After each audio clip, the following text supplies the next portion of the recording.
श्री स्वामी समर्थ. जय जय स्वामी समर्थ. चला तर मग आज आपला विषय आहे अक्षय तृतीयाला आर्थिक प्रगती सुधारण्यासाठी आपल्याला 7 कवड्याचे उपाय करायचे आहेत.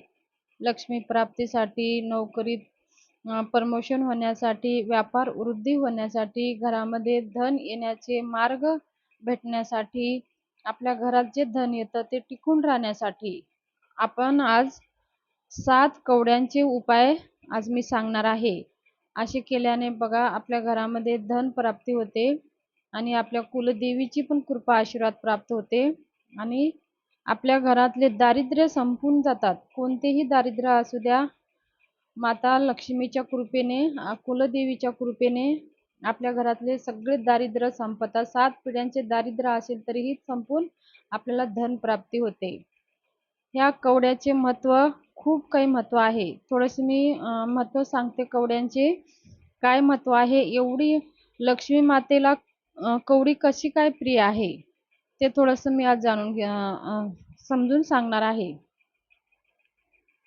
व्हिडिओ स्किप करू नका, पूर्ण पहा. नवीन आला असाल तर एकदा सबस्क्राईब करा. आतापर्यंत सबस्क्राईब केला नसेल तर एकदा सबस्क्राईब करून ऑलवर दाबून घंटीचं बटन दाबून ऑलवर दाबा, म्हणजे मी जे पुढचा व्हिडिओ टाकेन ते सगळ्यांच्या अगोदर तुमच्यापर्यंत पोहोचेल. माहिती आवडली असेल तर श्री स्वामी समर्थ लिहायला विसरू नका. बघा एकदा काय झालं, शिव पार्वती भारतीय मठात सारीपाट खेळत होते. देवर्षी नारदाने तिथे आले आणि जगदंबा मातेच्या हातातील कवडी कडे पाहून तिला प्रश्न विचारले की माते, ह्या कवडीत असे काय आहे की तुम्ही आपणास एवढी प्रिय आहे? तिच्या निर्णय समक्ष साक्षात महादेव हरवत आहात. आपण त्यावर महादेवांनी सारीपाटावरील एक कवडी नारद मुनीच्या हाती देऊन या कवडीच्या तुलनेत मावेल एवढे धन आणून देण्यास सांगितले. मग नारद मुनी मातेच्या आज्ञेने पालन करत कवडी घेऊन इंद्रदेवाच्या दरबारी पोहोचले. तिथे कवडी तुल्य धन मागतच सर्वप्रथम इंद्रदेवानी व देवेंद्राने विनोद करत त्याच्यावर हास्य केले. मग कुबेराने छोटा तराजू घेऊन एका परड्यात कवडी व दुसऱ्या परड्यात द्रव्य टाकले. पारडे सगळे काही द्रव्य टाकले.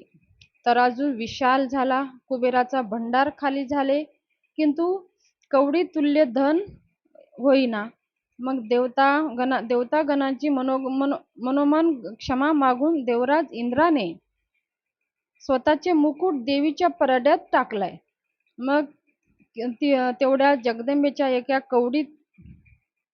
कवडीतील एवढे धन प्राप्त नाही झाले. मग देवराज इंद्रसह सर्व देव शिवशक्तीला समर्पित झाले आणि अपराध क्षमा करा, आम्ही हसलोय, ह्या कवडीला तुल्य समजलोय, आम्ही हसलोय, आम्ही ह्यांची मजाक केले, तुम्ही मला क्षमा करा म्हणून शिव पार्वती समोर साक्षात नतमस्तक झाले. मग या अपराधाच्या क्षमा करून इंद्र व चंद्र देवाने कल्लोळ तीर्थ निर्माण केले. या अपराधापोटी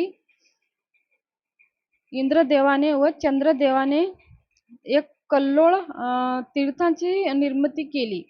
हेच तीर्थ तुळजापुरातील कल्लोळ तीर्थ हे इंद्र व चंद्रदेवानी बांधलेले असून ब्रह्मदेवानी पृथ्वीवरील सर्व जल तीर्थ येथे येण्यास सांगितले आणि या तीर्थाचा एकत्र कल्लोळ झाला आणि तेच हे पवित्र कल्लोळ तीर्थ होऊन तेव्हापासून कवडीचा वापराचा महत्त्व प्राप्त झाले. म्हणून ह्या कवडीला एवढं महत्त्व आहे. आपल्याला धन प्राप्तीसाठी आई भगवतीला म्हणजे आपल्या कुलदेवीला प्रसन्न करण्यासाठी या कवडीचा अत्यंत उपयोग आपल्याला करायचा आहे. बघा कवडी हे आई भगवतीला समर्पित आहे आणि अति प्रिय आहे, भगवान शिव पार्वतीला प्रिय आहे. तर आपली आर्थिक प्रगती सुधारावी म्हणून अक्षय तृतीयाला 7 कवड्याचे उपाय करायचे आहेत. आपल्याला आधीच 10 तारखेच्या आधी 7 कवड्या घेऊन यायच्या आहेत. 7 आणा, 5 आणा किंवा 9 आणा. विषम संख्यामध्येच कवड्या आपल्याला घ्यायच्या आहेत. घरामध्ये आणून स्वच्छ दुधाने आणि पाण्याने स्वच्छ धुवून पुसून घ्यायचं आहे आणि त्या कवडीला हळदी कुंकू पंचोपचार पूजा करून घ्यायचं आहे. धूप दाखवून घ्यायचं आहे आणि धूप दीप दाखवून थोडंसं खडी साखराचं नैवेद्य दाखवून घ्यायचं आहे आणि कुलदेवीला विनंती करायचं आहे. आपल्या घरामध्ये आर्थिक प्रगती सुधारण्यासाठी, घरामध्ये धन येण्याचे मार्ग भेटण्यासाठी, अखंड लक्ष्मी राहण्यासाठी हे उपाय आपल्याला करायचा आहे. हे उपाय आपण घरामध्ये पण करू शकता. जर आपला व्यापार असेल तर दुकानामध्ये सुद्धा या कवडीचा उपाय करून तुम्ही आपल्या तिजोरीमध्ये ठेवू शकता. 7 कवड्या घ्यायचा आहे. थोडासा लाल कपडा घ्यायचा आहे. त्या कपड्यामध्ये 7 कवड्या ठेवायच्या आहेत. पूजा आपण पंचोपचार पूजा करून घेतलेले किंवा तुम्ही हातात पण ठेवू शकता. त्याच्यावरती आपल्याला 16 वेळेस श्रीसूक्त म्हणायचं आहे. 16 वेळेस श्रीसूक्त, 16 वेळेस पुरुष सूक्त. आता तुम्हाला संस्कृतमध्ये येत नसेल तर तुम्ही प्राकृतमध्ये म्हणजे मराठीमध्ये म्हणू शकता. त्याचबरोबर 1 माळ श्री गायत्री मंत्र, 1 माळ श्री लक्ष्मी गायत्री मंत्र, 1 माळ श्री विष्णू गायत्री मंत्र, 1 माळ कुबेर मंत्र आणि 1 वेळेस व्यंकटेश्वर स्तोत्र आणि 1 माळ नवार्णव मंत्र अशी सेवा आपल्याला ह्या कवड्यावर घ्यायचं आहे. आणि हे आपल्याला अक्षय तृतीयेच्या दिवशी करायची आहे आणि हे सेवा आपल्याला 5:30 ते 12:15च्या बीचमध्ये ही सेवा आपल्याला करून घ्यायची आहे. लक्ष्मी प्राप्तीसाठी, धन प्राप्तीसाठी, लक्ष्मीला विनंती करण्याची, पूजा करण्यासाठी शुभ मुहूर्त आहे.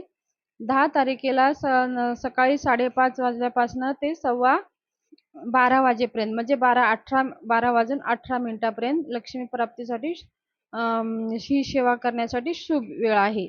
त्याच्यामध्येच आपल्याला ही सेवा करून घ्यायची आहे. मग ही सेवा झाल्याच्या नंतर ती लाल कपड्यामध्ये बांधून एका तिजोरीमध्ये ठेवू शकता किंवा देवघरामध्ये ठेवू शकता. ह्याचबरोबर आपल्याला मेहनत पण करायची आहे. कष्ट करायचं आहे. कष्ट आपल्याला सोडायचं नाही. नुसती सेवा केली, आपण कष्ट नाही केले तर माता लक्ष्मी प्रसन्न होत नाही. म्हणून कष्टाबरोबर ह्या सेवाचे पण उपयोग आपल्याला पडतात. जसं नशिबाला साथ भेटते, देवांची साथ भेटते, माता लक्ष्मीची साथ भेटते. म्हणून आपल्याला कष्ट तेवढंच करायचं आहे आणि नशिबाची सुद्धा आपल्याला साथ लागते. म्हणून ह्या सेवा आपल्याला करायच्या आहेत. मग आता हे कधी करायचे? अक्षय चतुर्थीला करून झाल्याच्या नंतर मग आपण महिन्यातून एकदा तरी असंच हातामध्ये ते कवड्या घ्यायचे आहेत आणि असेच मंत्र जप करायचा आहे आणि आपल्या घरामध्ये धनप्राप्ती व्हावं म्हणून माता लक्ष्मीला, आपल्या कुलदेवीला विनंती करून अजून त्या कवड्या चार्ज करून अजून ठेवून टाकायचं आहे. म्हणजे महिन्यातून एकदा, म्हणजे तुम्ही पौर्णिमेला करू शकता, अष्टमीला करू शकता, मंगळवारी किंवा नवरात्रीमध्ये महिन्यातून एकदा तरी ह्या कवड्या हातात घ्यायच्या आहे. आपल्या इच्छा सांगायचं आहे आणि माता लक्ष्मी आणि कुलदेवीला विनंती करून ह्या कवड्यावरती मंत्र म्हणून पूजा करून अजून ठेवून द्यायचं आहे. असे केल्याने घरामध्ये कधीही धान्य कमी पडत नाही. धन्यवाद.